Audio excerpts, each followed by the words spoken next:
Yes, the world is watching the political drama in Washington very, very closely. And China today let loose with some pretty tough comments about the current crisis. Let me read you a key line in this commentary published by China's state-run news agency. Quote, "It is perhaps a good time for the befuddled world to start considering building a de-Americanized world." CNN's Richard Quest is the best man to talk to about this. And dare I ask, de-Americanized? First of all, what exactly does that mean? And why are we hearing from China right now? Yes, before they start using such language, maybe they should have actually got a dictionary to see if there was even such a word. They're using such language because they're taking the advantage of putting the boot in while America is obviously in some difficult conditions.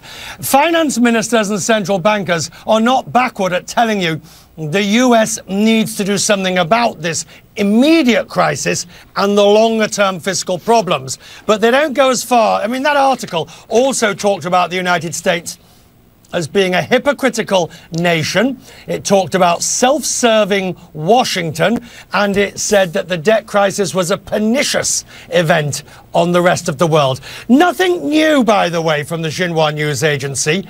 I looked back at 2011, at the last time we had this problem, and on that occasion, they said the United States had kidnapped the global economy.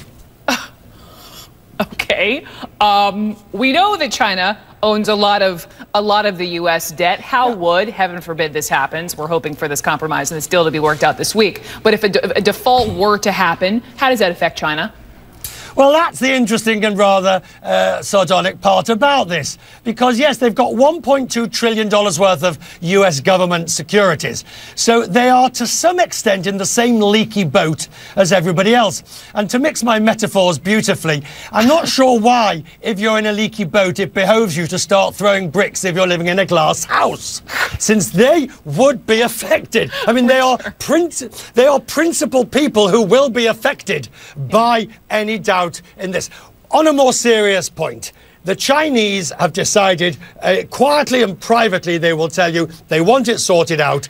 The Russians will privately tell you they are sick and tired of these sort of shenanigans coming out of the United States. And the Europeans will privately tell you, well, at least it's not them getting the difficult side and being lectured, but really, this is no way to run a country. I think some Americans are sick of the shenanigans as well. Richard Quest, thank you very much. And